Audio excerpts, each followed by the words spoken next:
Hello friends, tonight's story isn't about swords or shields.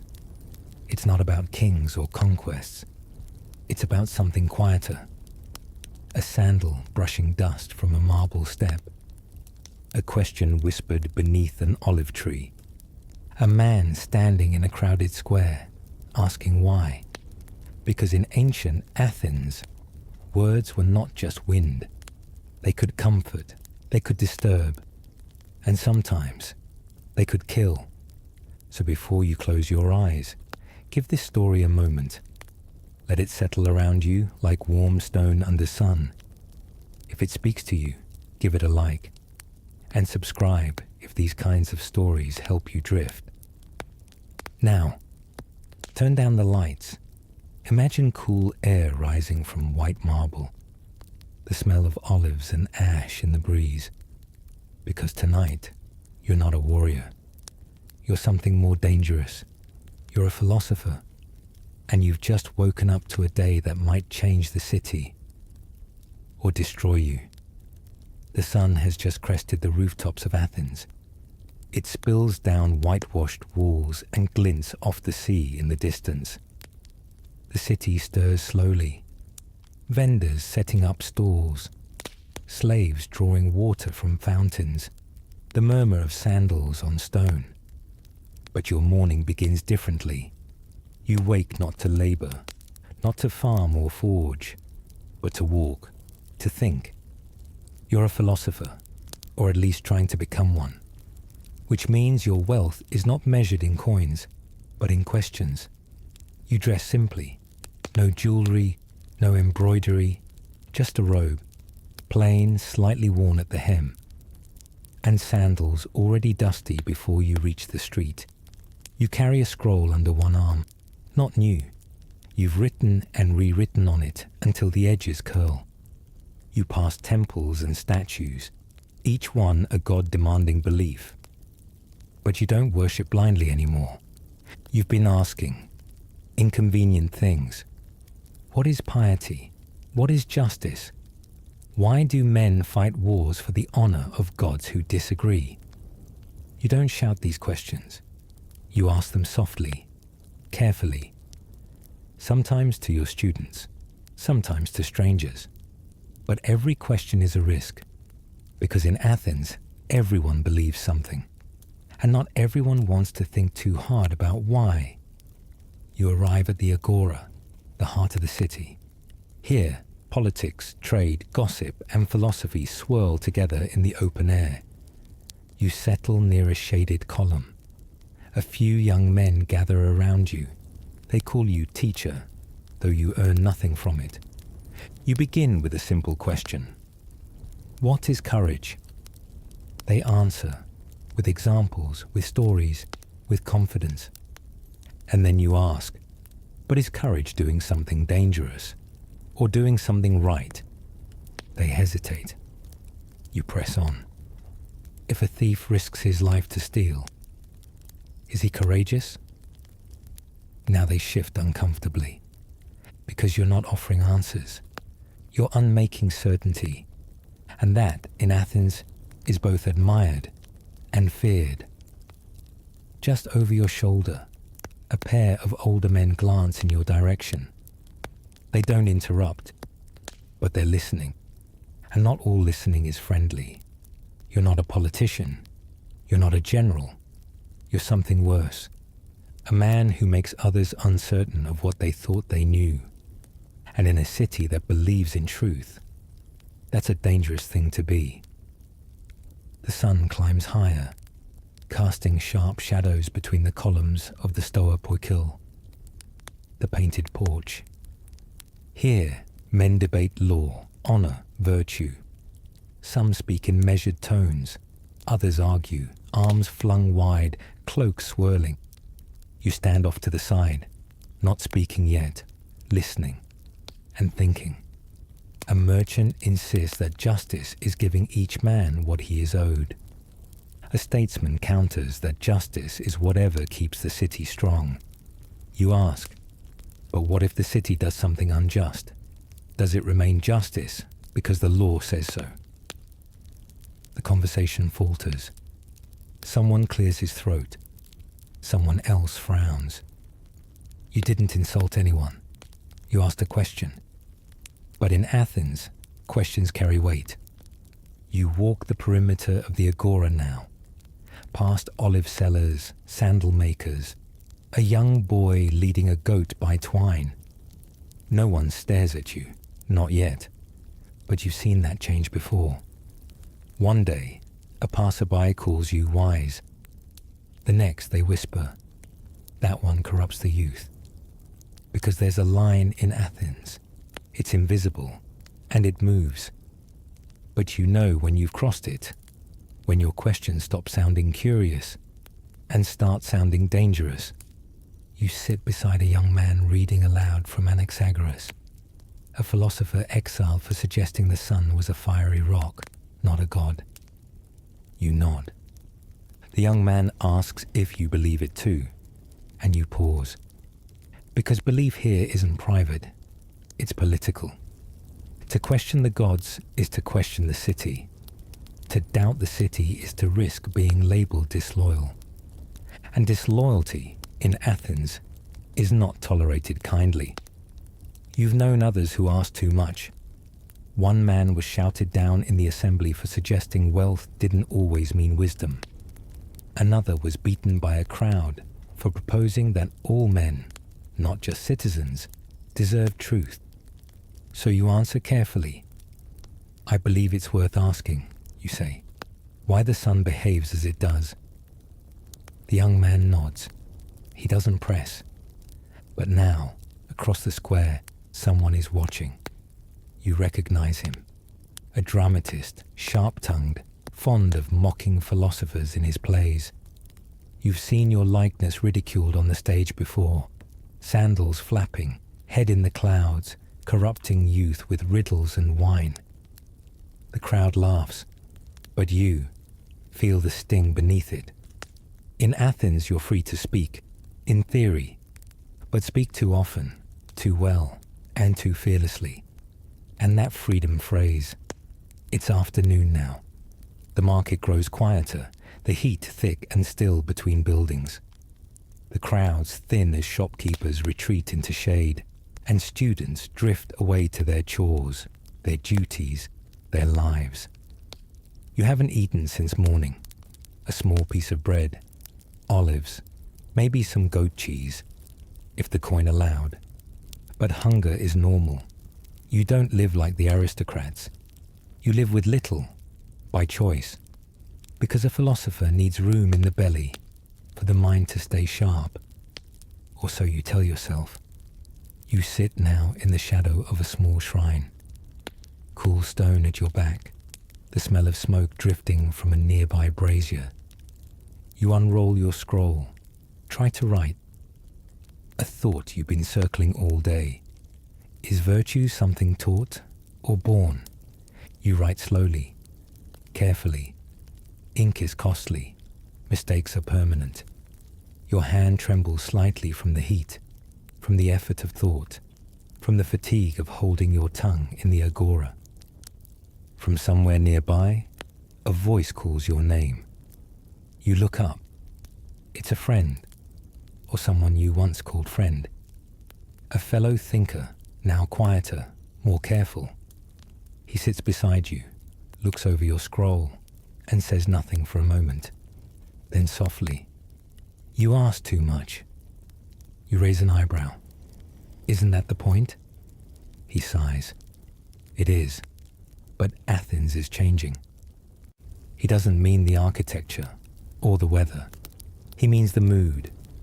The democracy feels less certain, the assembly more volatile. There are more trials now, more accusations. Words that once stirred curiosity now provoke fear. He warns you, keep your questions gentle. Choose your audience. Remember that even wisdom, when poorly timed, can sound like insult. You nod, but inside you bristle. Because what is the point of philosophy, if it must flatter to survive?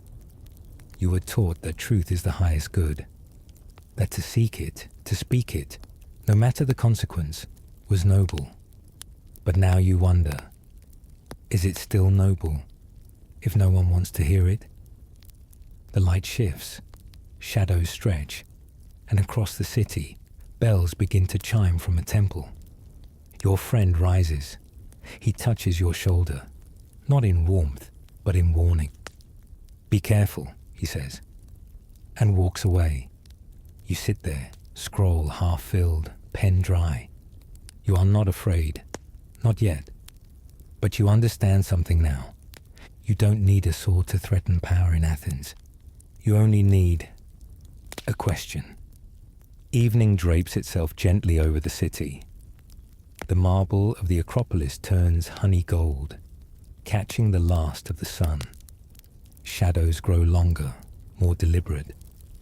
The agora clears, voices fading beneath the soft hush of sandals on stone. You begin your walk home. The same stone paths, the same cypress groves. Every step familiar, but never idle. Your mind still works. You pass a statue of Athena. Her gaze is stern, eternal. You wonder, is wisdom really her domain?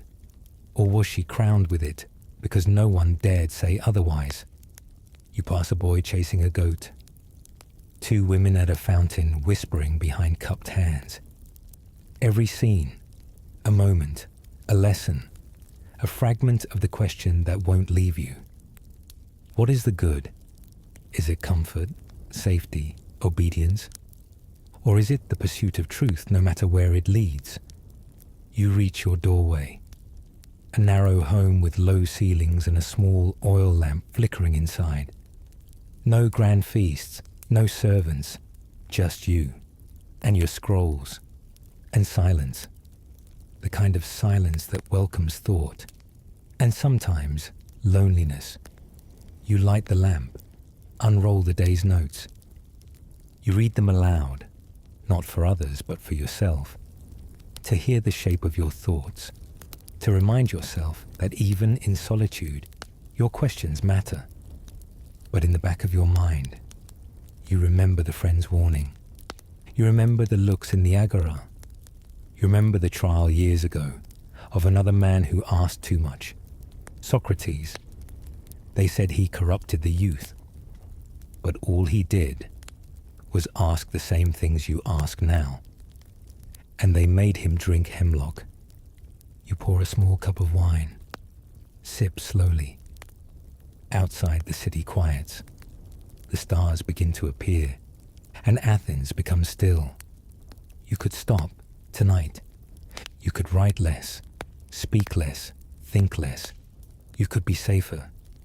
But as you dip your pen again and draw the first curve of another letter, you already know the answer. Because truth, real truth, must outlast the city that fears it. Even if the city forgets your name. Even if the scrolls burn. Even if they come for you one day too. Socrates wrote nothing. Not a single scroll survives with his name at the top. No essays, no manifestos, no carefully argued treatises. And yet, we remember him, because he didn't write to be remembered. He spoke to make others remember themselves. He walked barefoot through Athens, through the agora, through alleys, across temple steps, with a mind sharpened not by knowledge, but by ignorance. He claimed to know nothing. And that, paradoxically, was what made him wise. Socrates was born around 470 BCE into modest circumstances. His father was a stonecutter, his mother a midwife. It's a fitting symmetry. His mother helped deliver children into the world. He helped deliver thoughts. He called it his midwife's art, helping others birth their own understanding. He asked questions, then more questions, and still more. What is justice? Is virtue taught or innate? Can someone who does wrong willingly still be considered rational? He didn't argue to win.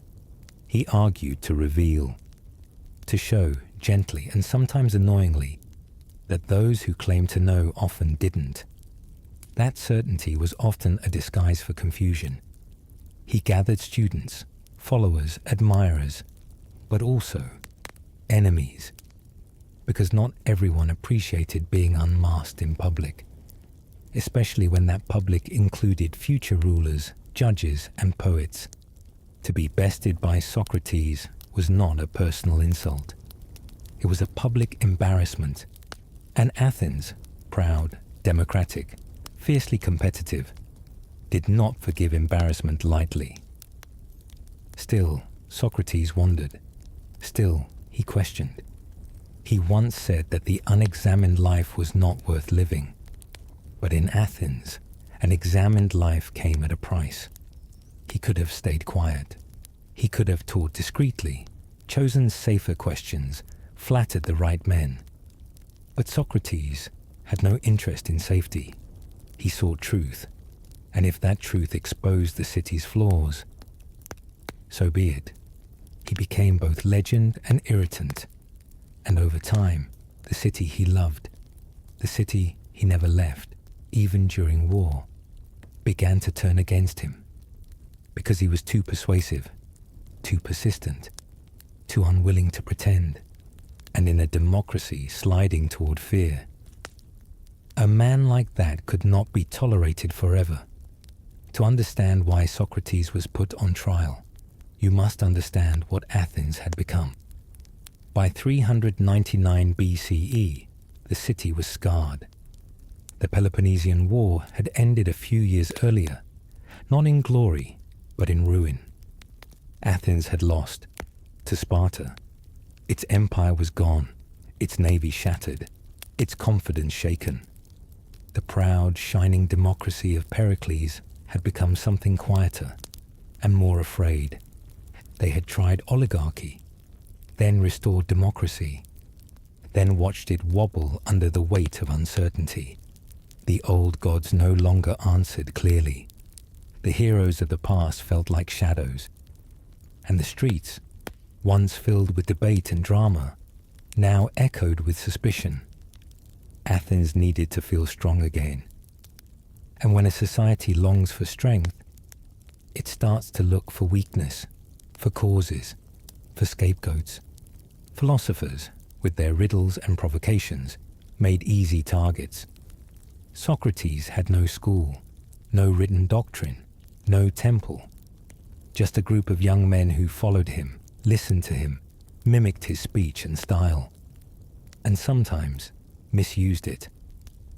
One of those men, Alcibiades, brilliant, charismatic, dangerous, a politician, a general, a turncoat, admired and reviled in equal measure.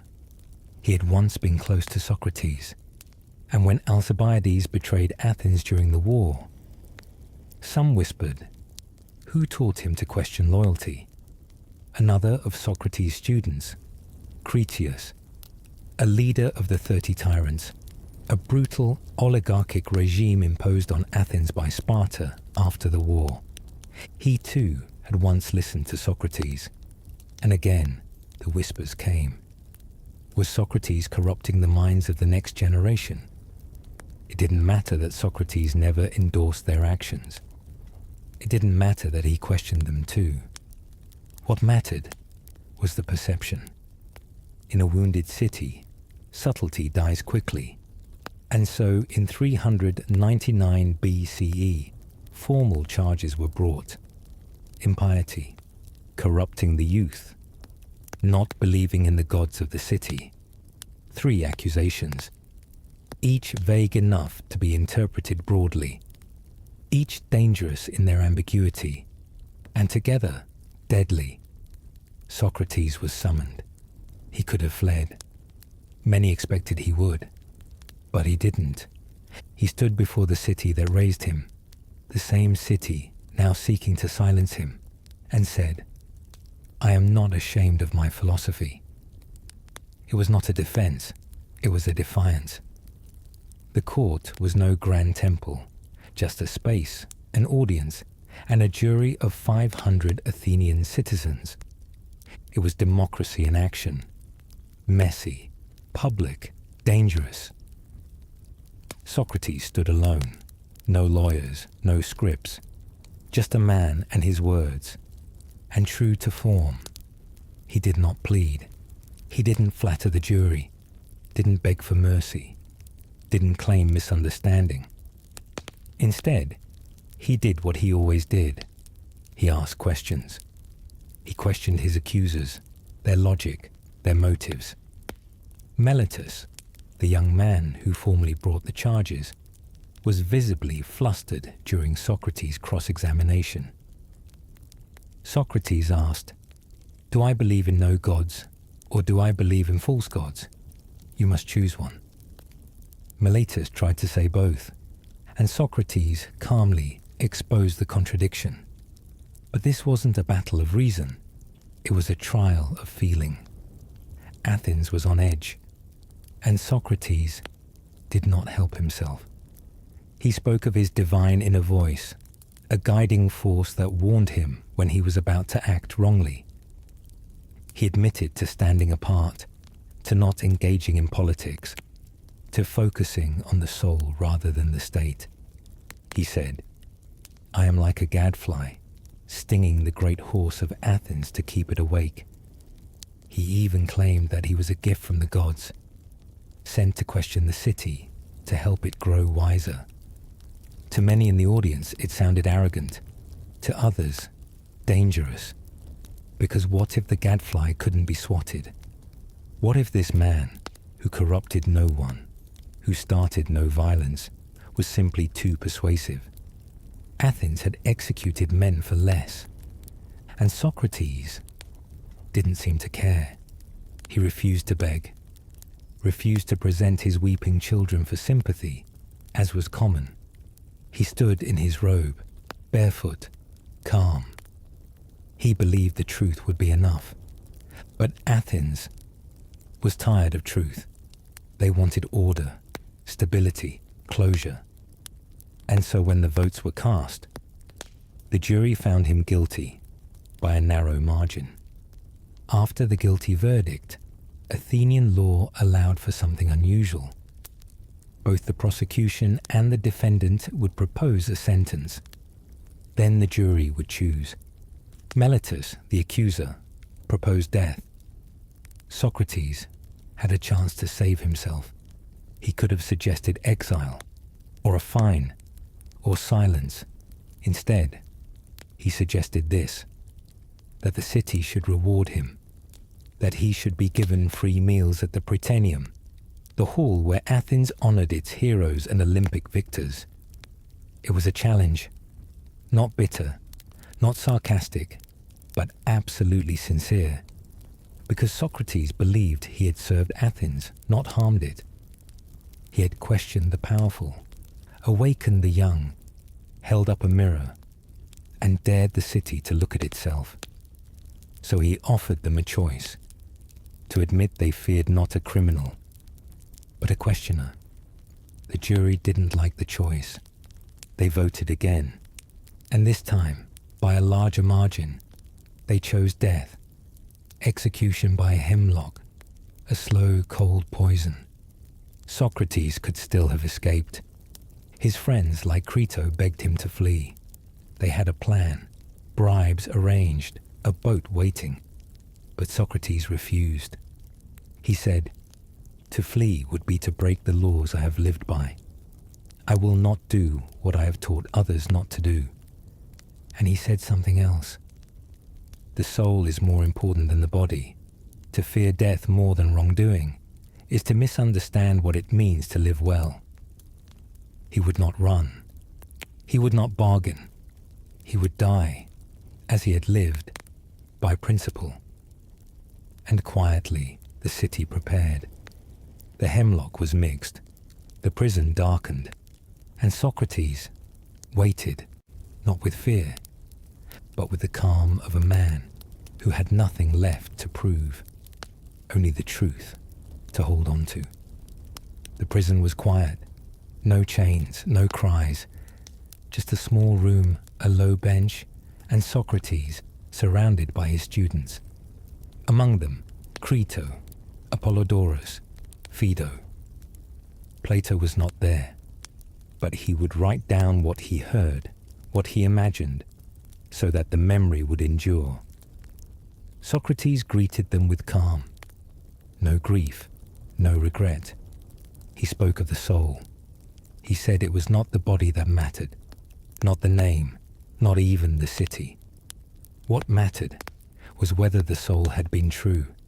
He said, "The soul that has lived well and with reason has nothing to fear in death." His friends wept, but Socrates smiled. He joked gently with the jailer, asked him to prepare the poison with care. He thanked him sincerely. He asked that after his death, they sacrifice a rooster to Asclepius, the god of healing. A strange request, but perhaps not so strange, because for Socrates, death was not an end. It was a release, a healing, a return. He believed the philosopher lived with death always in view, and now that it had come, he would meet it with clarity. The cup was brought, bitter, milky, hemlock. Socrates took it without hesitation, drank, slowly, completely. He walked for a while, as instructed, until his legs grew heavy. Then he lay down, and the coal began to rise, from his feet to his legs to his chest.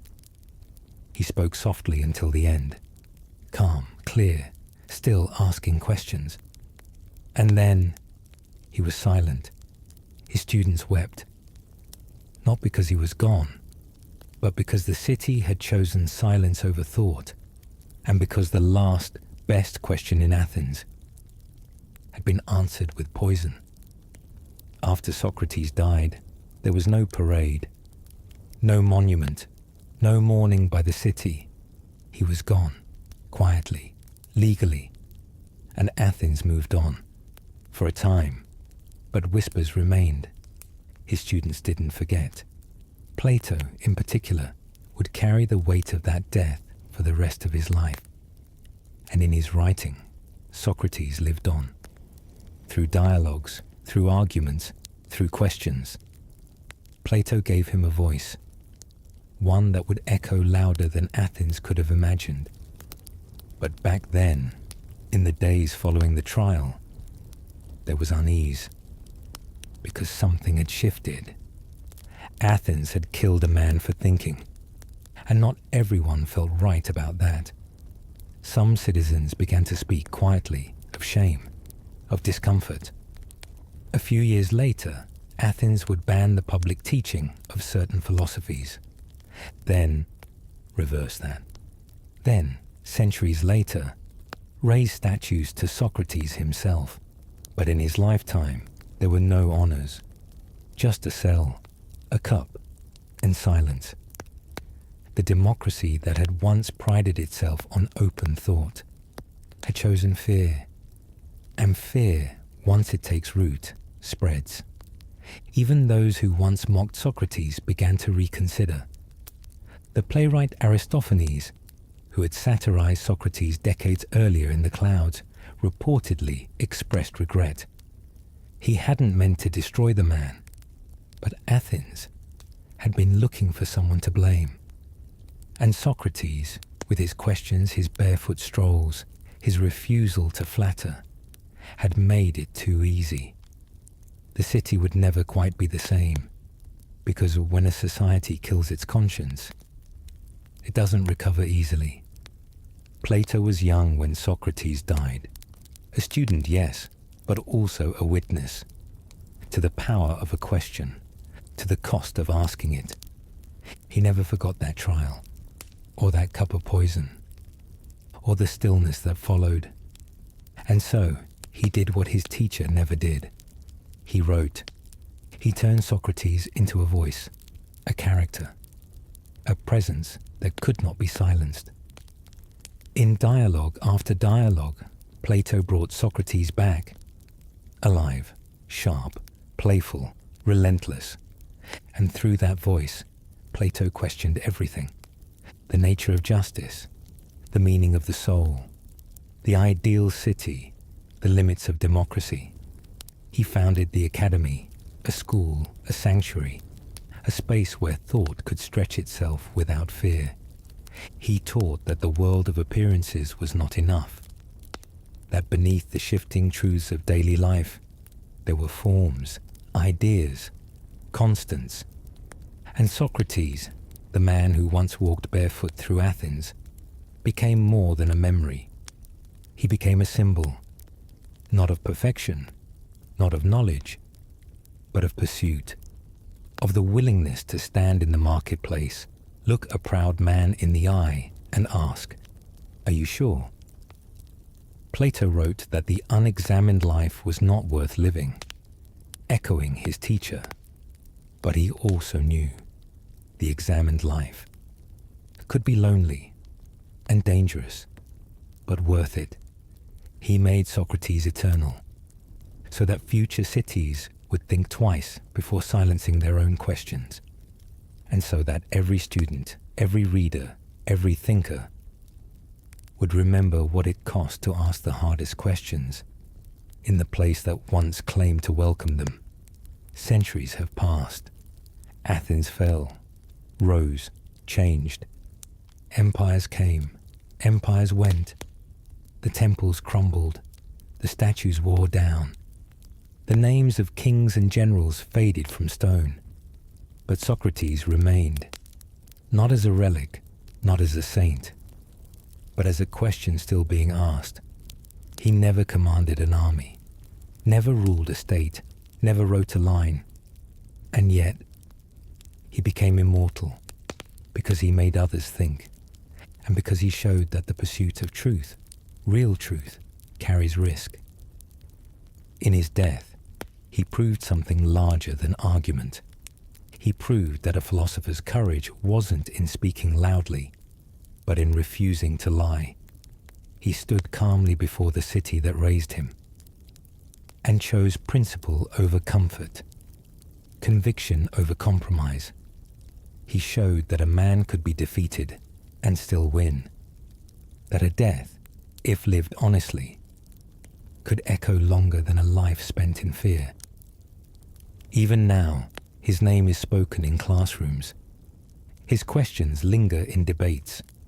His silence, that final silence, still challenges us to think, to ask, to live examined. Because as Socrates said, a man who is good for anything ought not to calculate the chance of living or dying. He ought only to consider whether in doing anything he is doing right or wrong. And on that principle, he drank the poison, not with bitterness, but with purpose, and became, without wanting to, the most unforgettable man Athens ever forgot. At first glance, the sight is unremarkable. Low stone foundations, crumbled walls, dry earth covered in grass. It lies near a park in modern Athens, tucked behind tram lines and apartment blocks. Easy to miss, easy to ignore, but beneath that dust, a revolution once walked. This is the Lyceum, the school of Aristotle, founded in 335 BCE, not long after Socrates' death, and Plato's academy began to fade into tradition. Aristotle was Plato's student, but also his challenger. Where Plato reached for the ideal, Aristotle studied the real. He walked here, along shaded colonnades, among fig trees and tiled paths, asking different questions. Not what is the soul, but how does the soul work? Not what is the perfect city, but how do cities actually govern themselves? He believed in observation, in classification, in mapping the world piece by piece until something like truth emerged. He wrote on everything: biology, logic, politics, ethics, how bees dance, how friendships form, how constitutions fail. And here, in the Lyceum, students gathered, not around a lectern, but along paths, It was called the Peripatetic School, from the Greek word for walking, because they walked while they learned. There were no grades, no diplomas, just minds, in motion.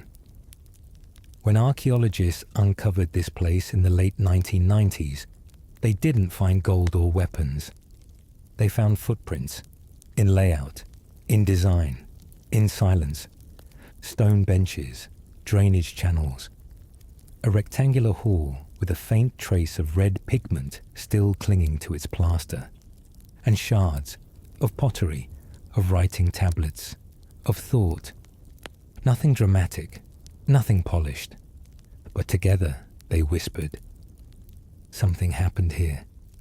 Not a battle, not a coronation, but something slower, deeper, the kind of thing that leaves no monument, but changes the world anyway. In most ruins, what survives are the grand things, columns, altars, statues. But in the Lyceum, and in other schools scattered across the ancient Greek world, it's the small things that tell the bigger story. Clay tablets, ink pots, broken cups. One piece of pottery, no wider than a man's palm, bears 3 etched letters, Alpha, Rho, Epsilon.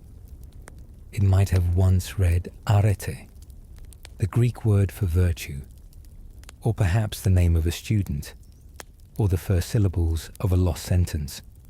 It doesn't matter, because here the fragments speak. They tell us that philosophy was not some abstract elite ritual. It was messy, tactile, lived. Students scratched notes into wax tablets, rewrote lectures onto scrolls that would rot in damp air. They whispered debates under olive trees, made fun of each other, argued about tone.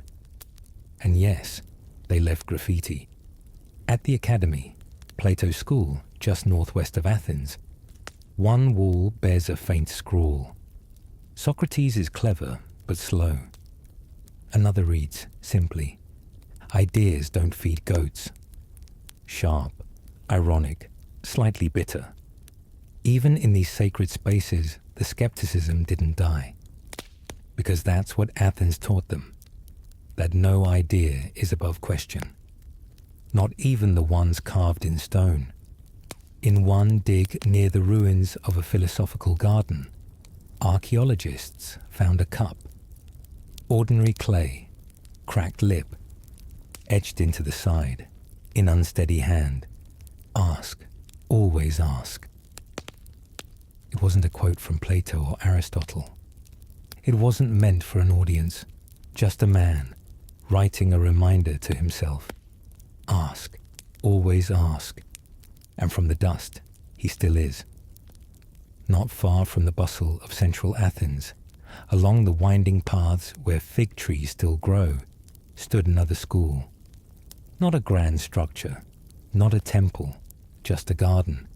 And in that garden, shaded, modest, quiet, taught a man named Epicurus. To the outside world, he was misunderstood, accused of preaching indulgence, mocked for his simplicity, feared for his rejection of divine punishment.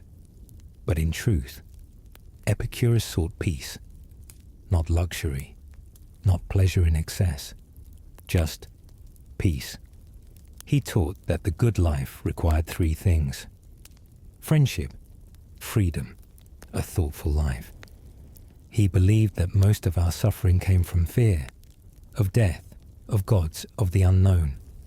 And he taught that once we stopped fearing, we could begin to live.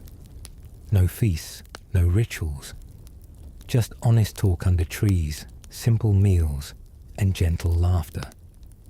When archaeologists searched for the remains of his garden, they found little. A boundary wall, a few columns, some household items, bowls, oil lamps, fragments of a tile floor.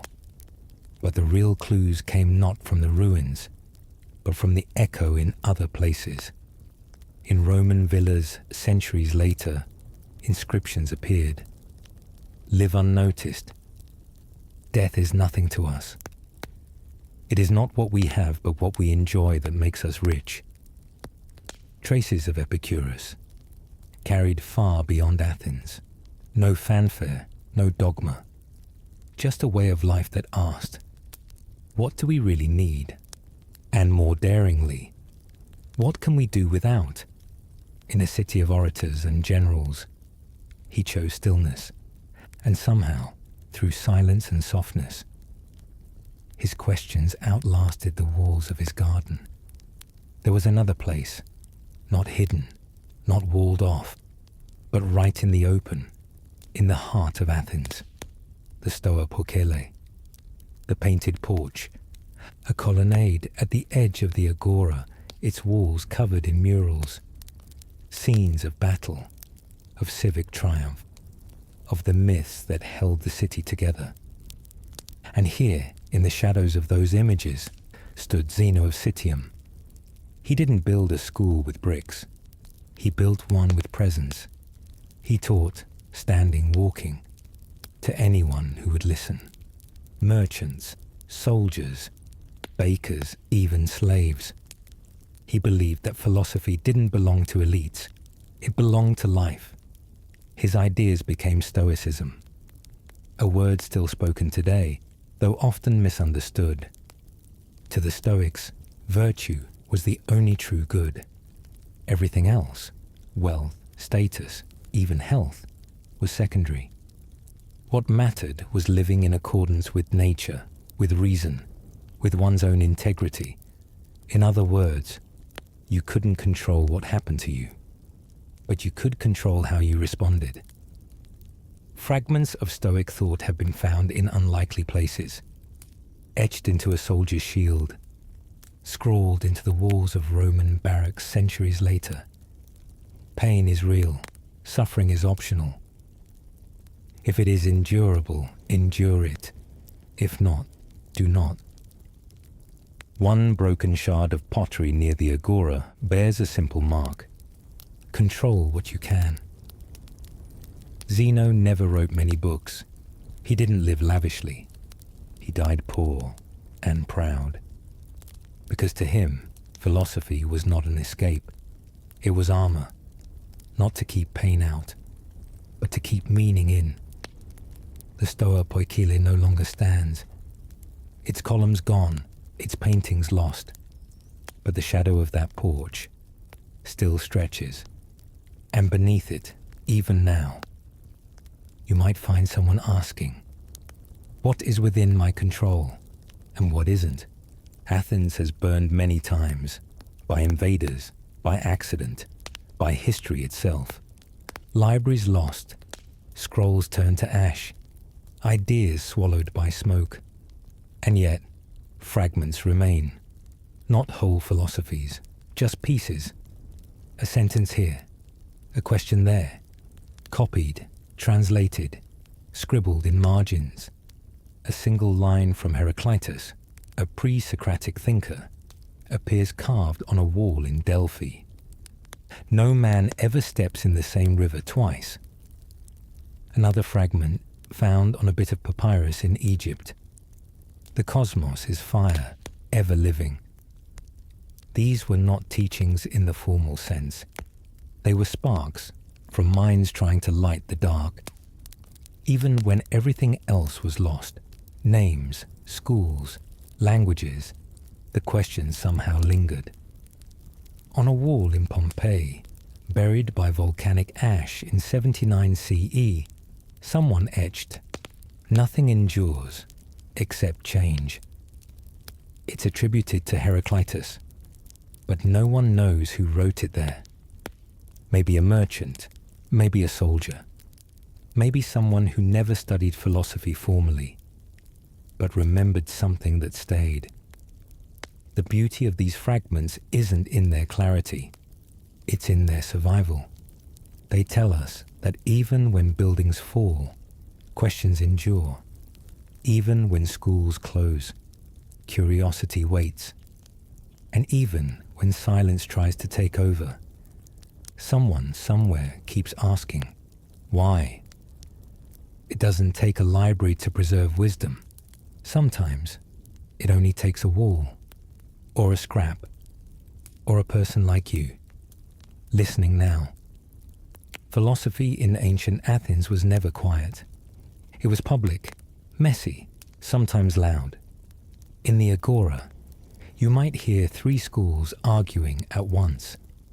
A Stoic, calm and steady, saying virtue was the only good.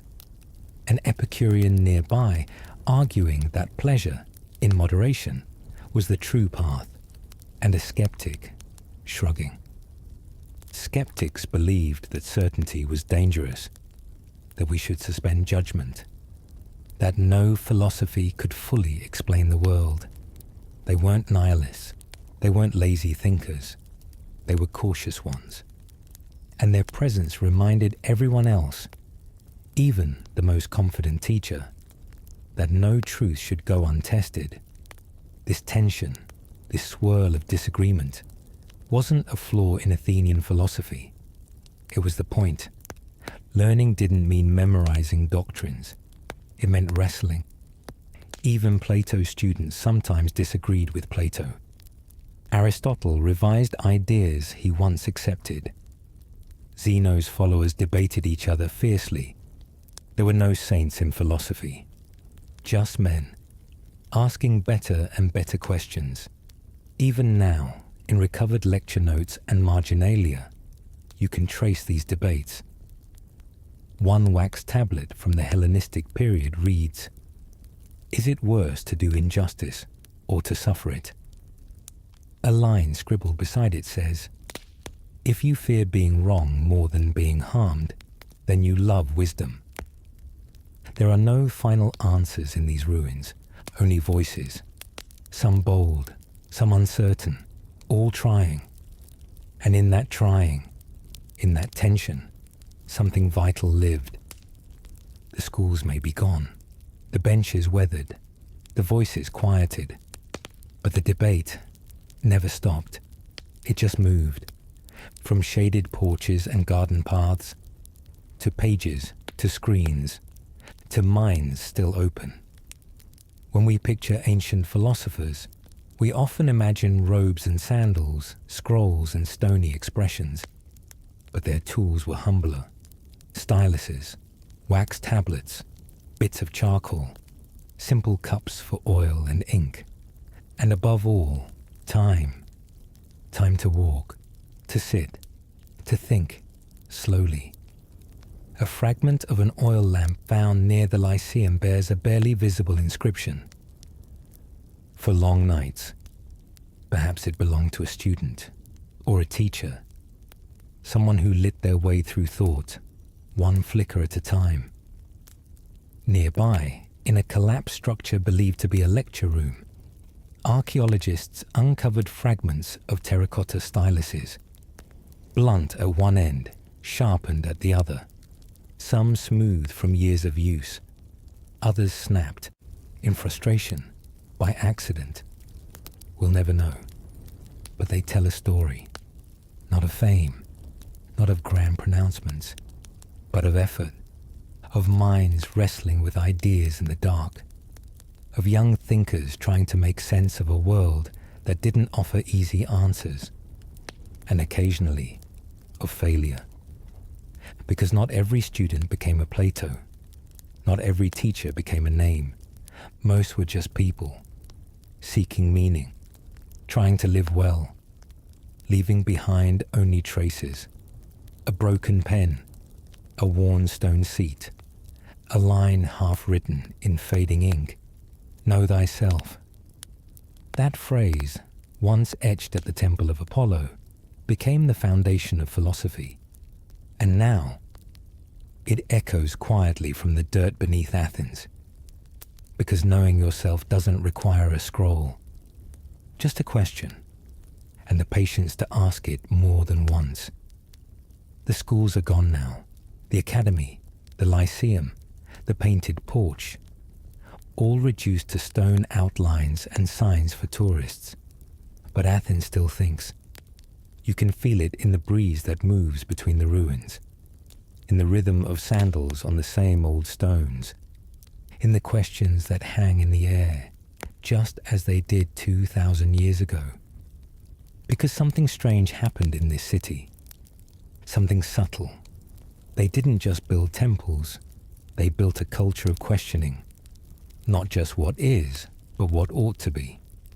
And they taught, without meaning to, that even if a school falls, its voice can survive. You don't need a monument to honor thought. You only need memory, a cracked pot, a carved sentence, a quiet space where someone once asked, "What is the good life?"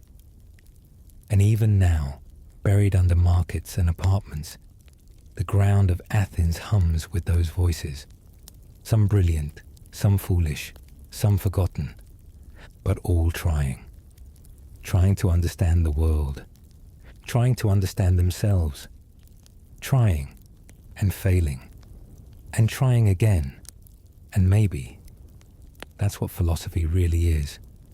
Not answers carved in marble, but questions scratched into the dust. The streets are loud again, not with war or ceremony, but with work.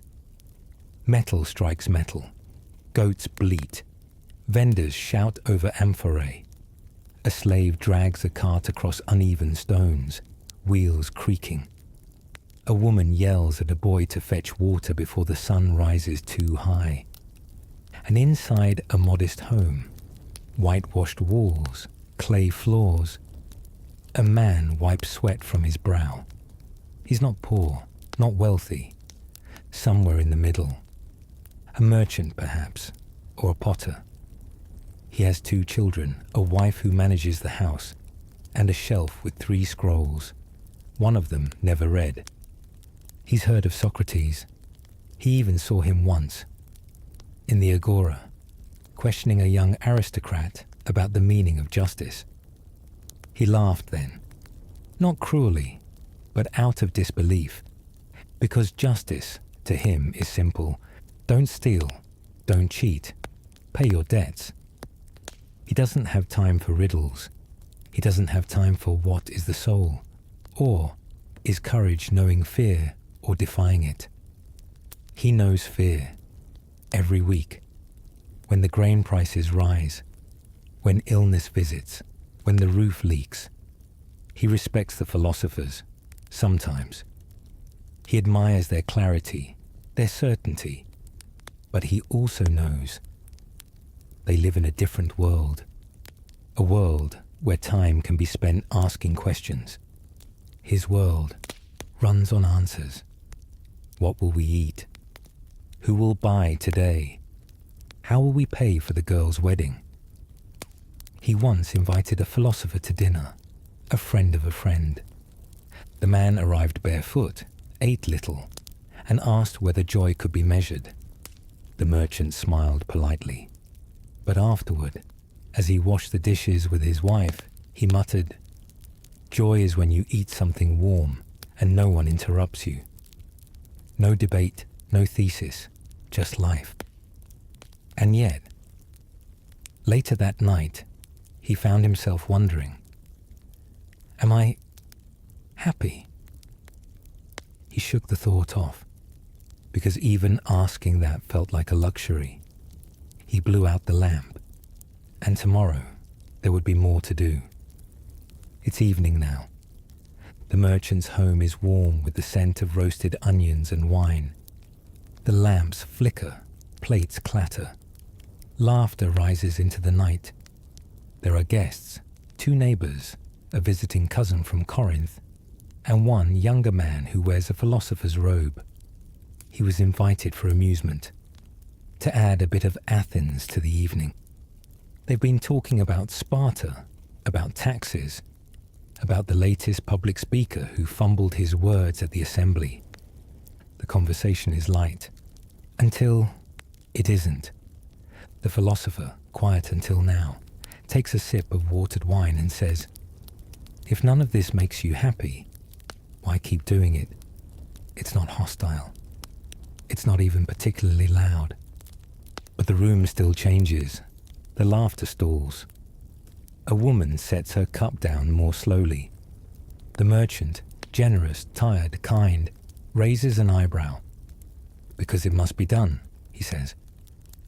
The philosopher nods, but gently presses. And who decided that? A beat.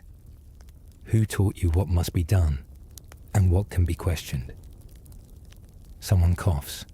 Someone stands to adjust the lamp. And in the quiet that follows, the merchant feels something strange. Not anger, not shame, just wait.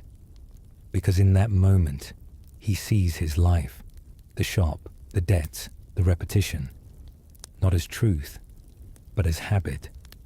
And that's more unsettling than anything. The conversation moves on, back to lighter things, jokes about wine, the latest gossip, a neighbor's new sandals. But the question doesn't leave. Long after the guests depart, after the floor is swept and the oil lamps dim, the merchant sits alone in the courtyard. He stares at the vine that hasn't flowered this season and thinks, if I didn't have to live like this, what would I do? And then, because the silence is too much, he stands. He goes inside. He does not answer, because not everyone can afford to. There's a strange divide in Athens, not one of wealth alone, but of space. The space to ask and the space to rest. In the symposiums of the elite, thought is a sport. Philosophers are invited, not for answers, but for spectacle. They perform between bites of lamb and sips of imported wine. What is truth? Someone asks, with a grin. Whatever flatters the host, comes the reply, to laughter. But not all the rooms are laughing. In the corner, a man in simple robes listens. He's not here to dazzle or to win favor. He's here because this is the only way to be heard. And when the laughter dies down, he leans forward and asks, if you own everything in this house, why do you still feel empty in it? No one answers. They change the subject. Music begins. A girl plays the lyre. Wine is poured. But the question echoes. Because even the rich, especially the rich, know that their comfort hasn't brought clarity. They have money, they have leisure, but they don't always have peace. And in that moment, for just a breath, the philosopher and the merchant are the same. Both living in houses, both performing a role, both wondering, in the stillness, what it all amounts to. But only one is allowed to say it aloud.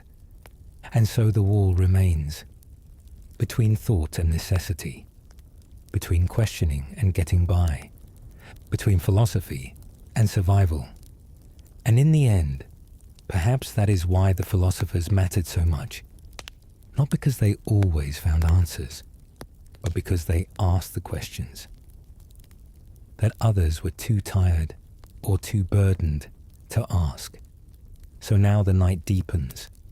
The oil lamp flickers lower. The courtyard is still, and Athens sleeps. The temples have grown dark. The debates have quieted. Even the questions for now have paused. But somewhere, under stone, behind shutters, or deep in your own thoughts, they wait. Because philosophy never truly ends. It drifts. It lingers. In a cracked scroll beneath a floorboard. In the words scratched into a fragment of clay. In the pause between, what must I do? And why must I do it? Tonight, we walked with men who had no swords, no crowns, no armies, only questions. And in those questions was power. The power to disturb, to inspire, to change, not the city, but the soul. Socrates died asking why. Plato lived rewriting those whys into new shapes. And Aristotle walked the same paths you did tonight, trying to name the shape of everything. And now, you've joined them. not as a scholar, not as a sage, but as a listener. And maybe that's all a philosopher ever really needs. So rest now. Let the dust settle. Let the scrolls curl. Let the old stones sleep beneath your feet. Because tomorrow, the questions will still be here, waiting.